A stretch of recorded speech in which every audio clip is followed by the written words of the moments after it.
سيدنا محمد وبارك وسلم. اللهم أنت ربي لا إله إلا أنت الأحد الصمد الفرد الذي لم يلد ولم يولد ولم يكن له كفوا أحد. اللهم إنا نسألك بأسمائك الحسنى وصفاتك العلى اللهم بلغنا رمضان كما بلغتنا شعبان. اللهم ارزقنا ثمرات رمضان وبركات رمضان.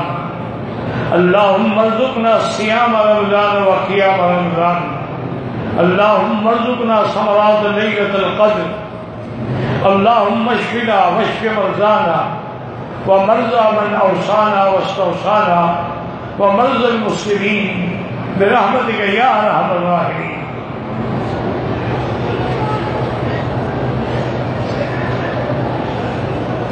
ارحم الراحمین.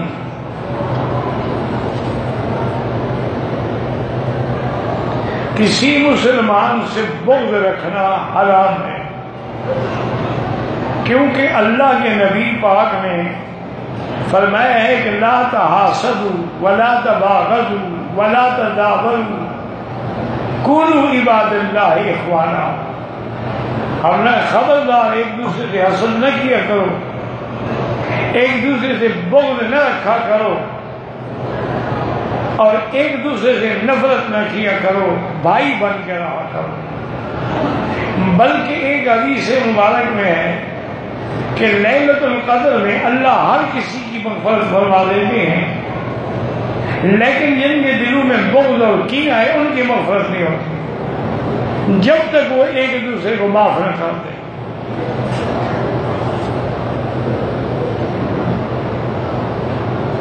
مجھے 7 سال سے خارش کی بیماری ہے، میرا بھائی علاج بھی کرائیں اور سب سے بڑا علاج زمزم ہے.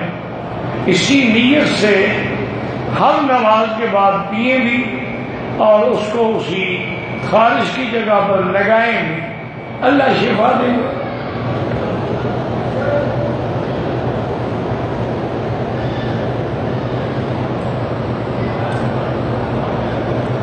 کہتا ہے کہ میں نے صلاۃ التسبیح کی نیت کی، 3 رکعتیں میں نے پوری کی، چوتھی رکعت میں 15 دفعہ سبحان اللہ کی تسبیح پڑھ کر بھول کے رکوع کر لیا، پھر آخری قاعدے میں تسبیح کر کے سجدہ کر کے نماز پوری کی.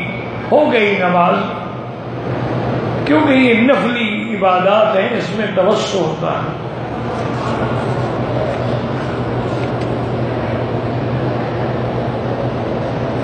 میرے بیٹے کا اسلام آباد ہسپتال میں سر کا آپریشن ہے، اللہ شفا عطا فرمائے.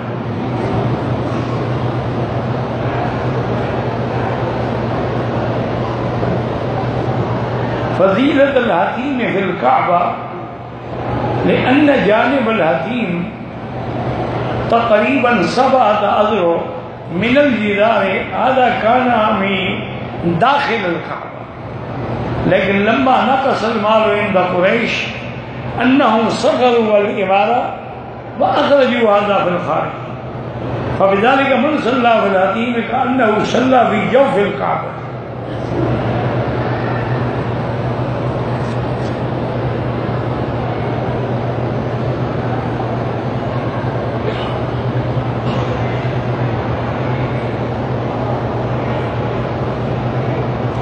بھائی منڈی میں اگر دم کا گوشت فروخت ہوتا ہے، فروخت کرنا بھی حرام ہے اور خریدنا بھی حرام ہے، اور آسانی سے پتہ لگ جاتا ہے کہ ایک بکرا مثلاً 400 کا ہے، وہ 200 میں بیچ رہے ہیں، صاف بات ہے کہ دم کا ہے، لہذا بالکل نہیں لینا چاہیے.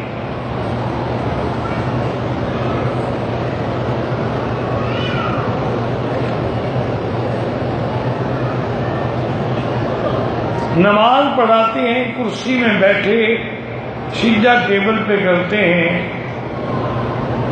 نماز مقتدی ہو جائے، نماز تو ہو جائے، لیکن افضل یہی ہے کہ وہ نماز پڑھائے جو معذور نہ ہو. لیکن اگر کوئی اور عالم نہیں ہے، کوئی اور صحیح قرآن پڑھنے والا نہیں ہے تو وہ پڑھا سکتے۔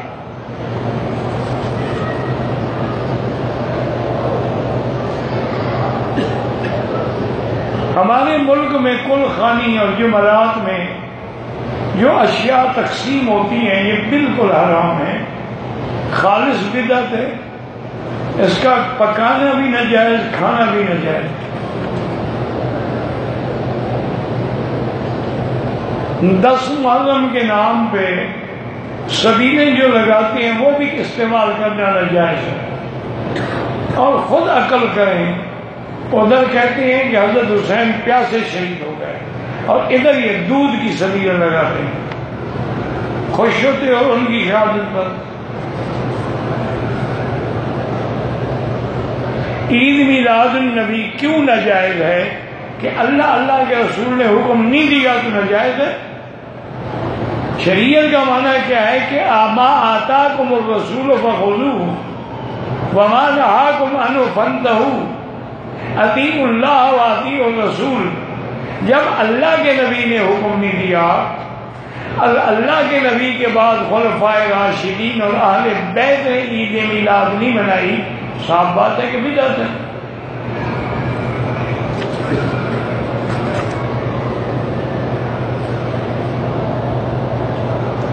کہتے ہیں کہ فقہ حنفی میں عصر کی نماز کا وقت مثلین ہے، یہاں پر مثل اول میں ادا کی جاتی ہے۔ فتویٰ یہی ہے کہ حرم کی نماز نہ چھوڑیں۔ حضرت گنگوئی رحمۃ اللہ علیہ نے اپنے فتاویٰ میں لکھا ہے کہ گو عرب کے علاقوں میں اوقات جو ہیں وہ ہمارے حنفی اوقات کے مطابق عصر کا وقت نہیں ہوتا ہے، لیکن حرم کی نماز نہیں چھوڑنی چاہیے، بالکل جماعت کے ساتھ پڑھیں۔ اگر چند دن ہم نے امام احمد ابن حنبل رحمۃ اللہ علیہ کے قول پہ عمل کر دیا تو کیا ہو گیا؟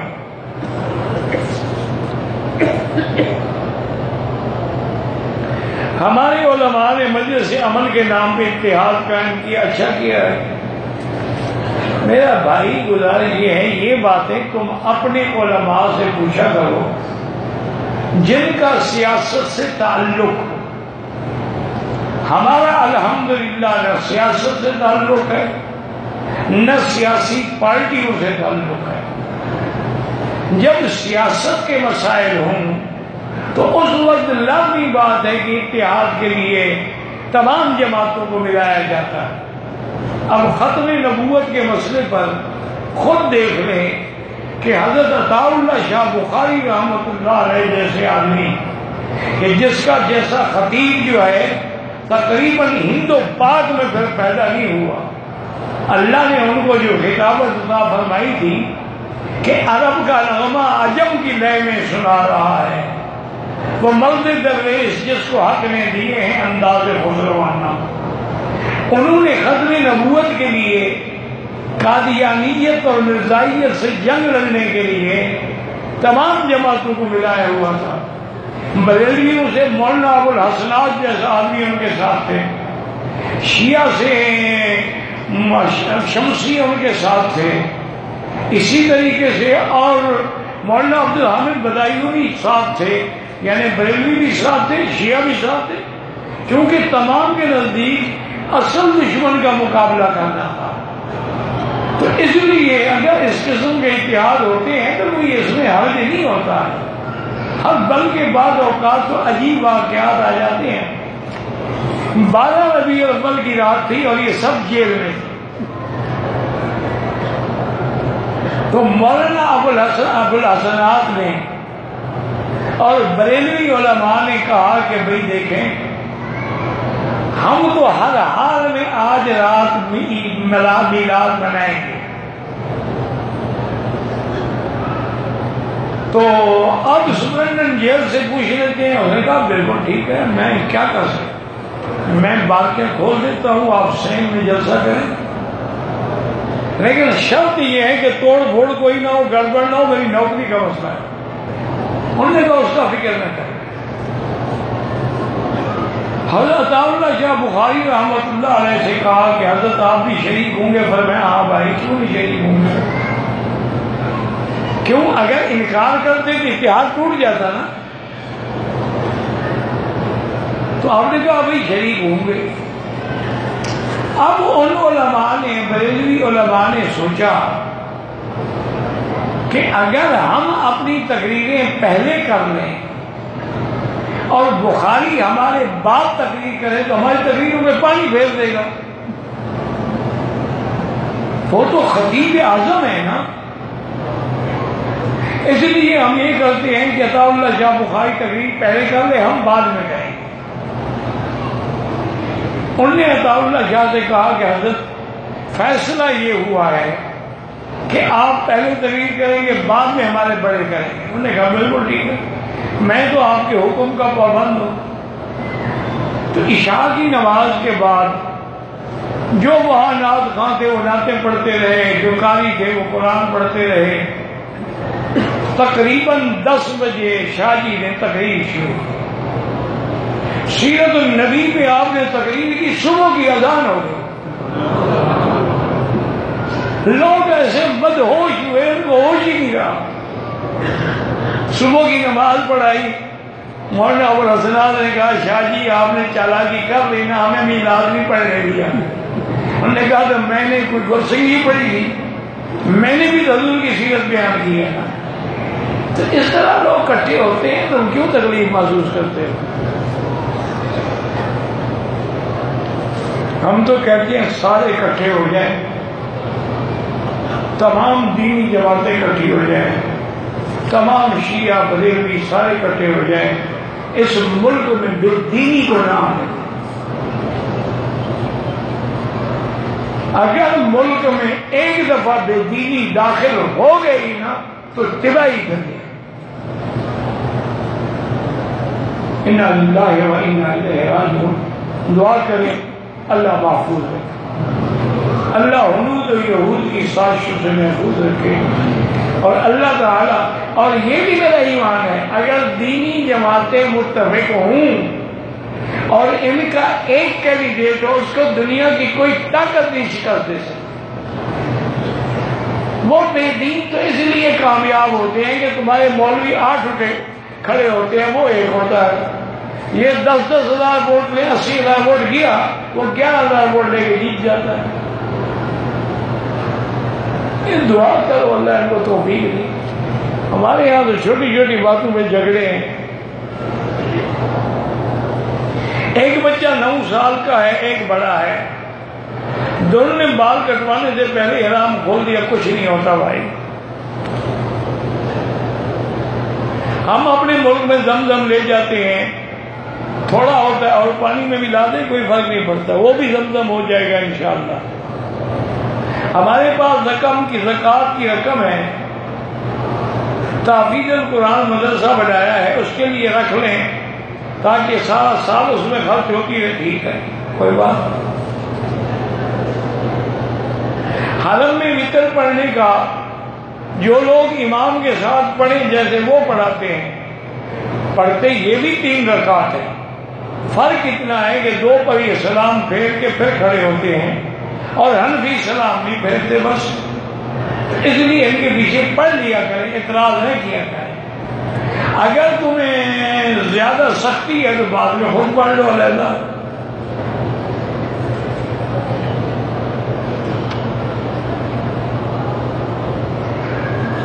ہمارے کچھ بھائی امیر ہیں، بیمار ہیں، اللہ شفا عطا فرمائے. میری بیٹی کا نام رمشا ہے، مجھے نہیں پتا رمشا کس کو کہتے ہیں.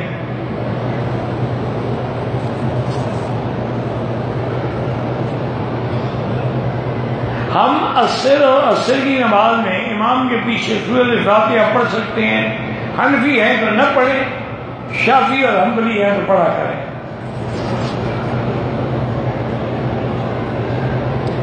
دور سے جب ہم استلام کریں اللہ اکبر وللہ الحمد، چومنے کی ضرورت نہیں. ہاتھ حجر اسود کو لگ جائے چومنے، نہ لگے تو چومنے کی ضرورت نہیں ہے.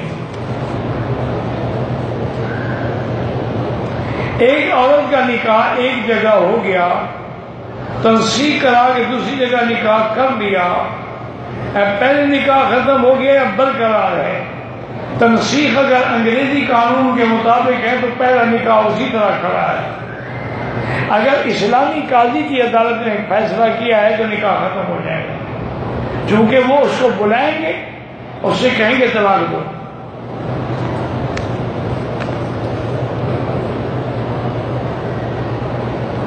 حاجیوں پر جو دم پڑتا ہے اس کا گوشت جو ہے مکے کے فقراء پہ، غریبوں پہ تقسیم کیا جائے۔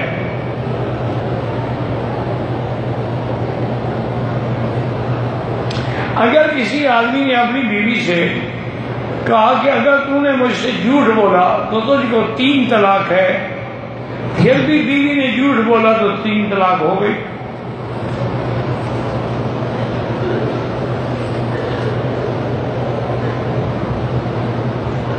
ظہر کی 4 رکعات کی سنت نماز میں دوسری رکعت تحیات کے بعد تیسری رکعت کے لیے اٹھنے سے پہلے درود ابراہیمی شروع کر دیا، پھر یاد آیا۔ حنفی مسلک میں تو سیدھا حساب ہو جاتا ہے، باقی ائمہ کے نزدیک کوئی حرج نہیں۔ نماز پڑھا کرو، چھوٹی موٹی غلطی اللہ معاف کریں گے۔ بدقسمتی ہے ہمارے لوگ تو نماز ہی نہیں پڑھتے۔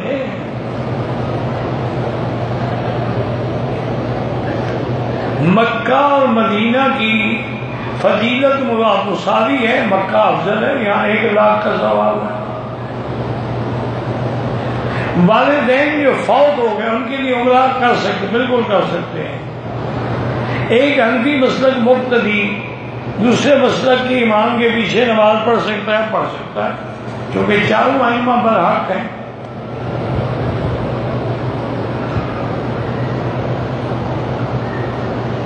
کیا تینوں مسلک کے نزدیک ٹک لگا سکتے ہیں؟ نہیں لگا سکتے۔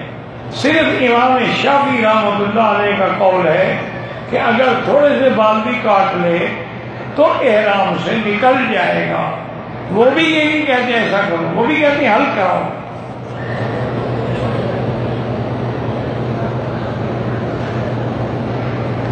روضہ رسول اللہ پہ جب بھی حاضر ہوں درود شریف پڑھتے رہیں، اور جب سامنے جا کے کھڑے ہوں تو پھر الصلاۃ والسلام علیک ایھا النبی ورحمۃ اللہ وبرکاتہ، السلام علیک یا رسول اللہ، الصلاۃ والسلام علیک یا حبیب اللہ، جو آپ کو یاد ہے وہ کہتے ہیں، لیکن جلدی جلدی زیادہ دیر نہ لگائیں۔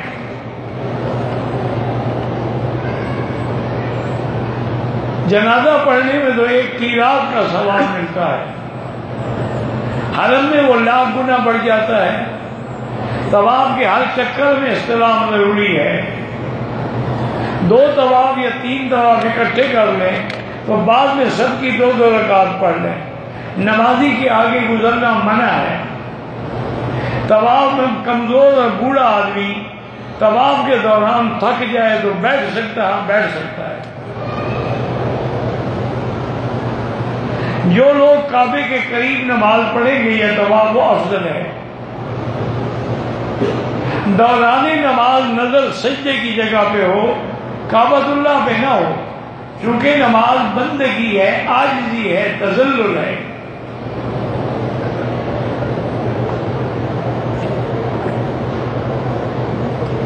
امام صاحب پاکستان گئے تھے، اچھا کیا گئے تھے تو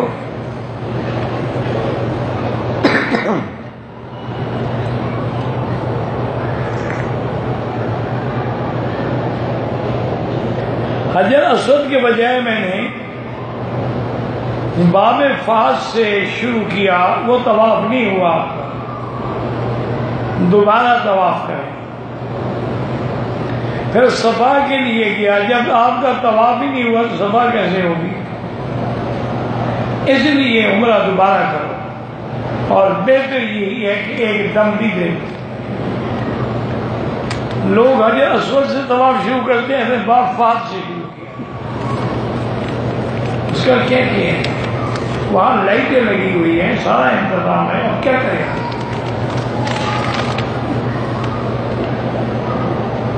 میں اپنے فیملی کے ساتھ ان کا بیٹا بن کر آیا ہوں، ان کے نام کا شناختی کارڈ بنا سکتا ہوں؟ نہیں، بالکل جگہ اپنے والد کے نام پر ہے، یہ قانونی مجبوری ہے تو الگ بات ہے۔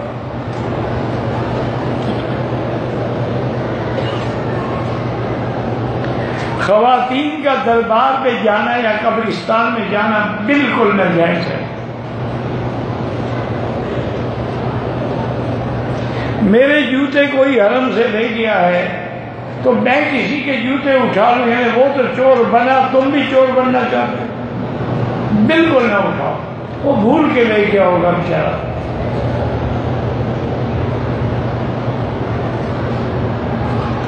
جو لوگ اس علماء سے یا بزرگوں سے بیعت ہوتے ہیں، ٹھیک ہے، بس ہاتھ میں ہاتھ ملا کے بیعت ہو گئے، وہ نصیحت کر دیتے ہیں کہ توبہ کرو، گناہوں سے بچو، شریعت پہ چلو، سنت کے مطابق زندگی گزارو۔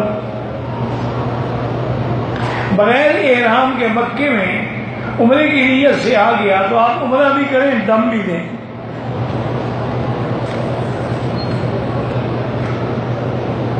ہر طواف کے بعد 2 رکعت واجب ہے، نفل نہیں ہے۔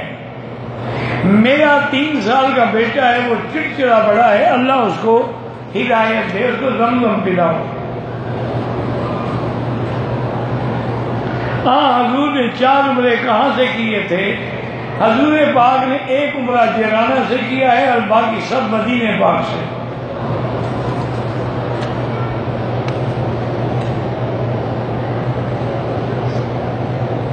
مسجد کی چھت پہ اگر گھر بنا ہے تو کوئی حرج نہیں ہے، جیسے یہاں رواج ہے، نیچے مسجد ہوتی ہے، اوپر امام حرم اور مؤذن وغیرہ کی جگہ بنا دیتے ہیں۔ میں نے 25 تاریخ کو مدینہ منورہ سے مکہ آنا ہے، والدہ یا مرحوم کی ایسال عمرے کی نیت احرام باندھ سکتے ہیں؟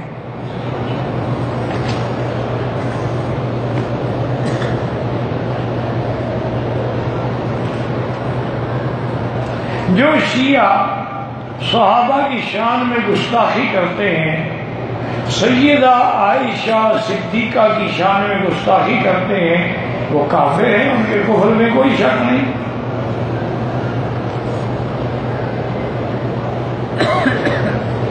نماز عصر کے بعد یا نماز فجر کے بعد قضا نماز بھی نہ پڑھے، افضل یہ ہے کہ سورج نکلنے کے بعد اور ادھر مغرب کے بعد۔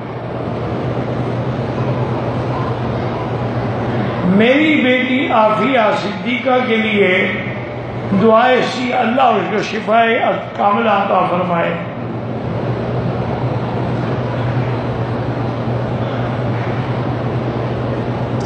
اگر فطرانے کے چاول، جیسے کہ یہاں رواج ہے کہ فطرانے کے 3 کلو چاول دیتے ہیں، ہم نے غریب کو دے دیے، وہ غریب بیچ سکتا ہے؟ جب آپ نے دے دی وہ بیچے گا نہیں، کیا کرے گا؟ اس کے بعد جو 20 کلو چاول کٹھے ہو جائیں سارے کھا تھوڑی جائے گا۔ اسی لیے امام حنیفہ فرماتے ہیں کہ وہ چیز دینی چاہیے جو اقرب الی النفع ہو، جس سے فائدہ زیادہ ہو، اور آتے پیسے سے زیادہ فائدہ ہوتا ہے۔ چاول یا گندم یا جنس دیں گے وہ تو بیچ دیں گے۔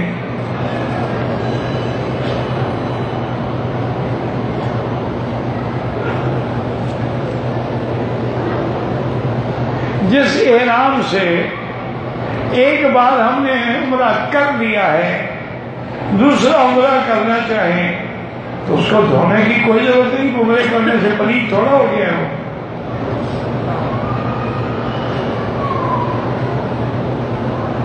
نوافل طواف اگر عصر کے بعد ختم ہو تو اس کے 2 رکعت جو ہیں وہ آپ مغرب کے بعد ادا کریں۔ احناف کے نزدیک صفوں کا اتصال ضروری ہے، تمام ائمہ کے نزدیک ضروری ہے، لیکن یہاں مجبوریاں ہیں کہ کئی منزلہ حرم ہے، اب کچھ لوگ نیچے ہیں، کچھ اوپر ہیں، کچھ اس سے بھی اوپر ہیں۔ اگر اگلی صفیں نظر آ رہی ہیں نماز ہو جائے، ورنہ کوشش یہی کریں کہ صفوں میں اتصال، یعنی اگر اللہ حرم دے تو جہاں تک مطاف کے لوگ آ رہے ہیں وہاں جا کر نماز پڑھیں، کیونکہ وہاں بھی اتصال ہے ہی ہے نا۔ یہ عدم اتصال تو باہر ہوتا ہے، اس لیے جو لوگ باہر کھڑے ہو جاتے ہیں نماز کے لیے ان کو بھی چاہیے کہ اندر آئیں، وگرنہ نماز کا ثواب کم ہوگا۔ اگر اگلی صفحے نظر نہ آئی تو نماز ہی نہیں ہوگی۔ واللہ اعلم۔ اللہم صلی علی سیدنا محمد وعلی آل سیدنا محمد کما صلیت علی ابراہیم وعلی آل ابراہیم انک حمید مجید۔ یا اللہ یا رحمان یا رحیم یا حی یا قیوم یا ذی الجلال والاکرام یا الہنا الہ کل شیء الہا واحدا لا الہ الا انت اللہم انت الميسر لكل يسير وانت على كل شيء قدیر۔ اللہم یسر امورنا وامور اولادنا واخواننا وامور المسلمین برحمتک یا ارحم الراحمین یا اجود الاجودین یا اکرم الاکرمین۔ لا تجعلنا من القانتين ولا تردنا عن بابك خائبين۔ اللهم احفظ سائر بلاد المسلمين وهذا البلد الأمين فاجعلها آمنا مطمئنا سخاء رخاء إلى يوم الدين۔ یا اللہ مسلمانوں کی حفاظت فرما، مساجد مدارس معاہد کی حفاظت فرما، دین والوں کی حفاظت فرما، دین کی جماعتوں کی مدد فرما، دین کی جماعتوں کی حفاظت فرما۔ یا اللہ مسلمان فلسطین میں ہیں، کشمیر میں ہیں، عرب میں ہیں، عجم میں ہیں، ان کی جان مال آبرو عزت کی حفاظت فرما۔ ربنا آتنا فی الدنیا حسنۃ وفی الآخرۃ حسنۃ وقنا عذاب النار۔ صلی اللہ تعالی علی خیر خلقہ سیدنا محمد وعلی آلہ وصحبہ اجمعین۔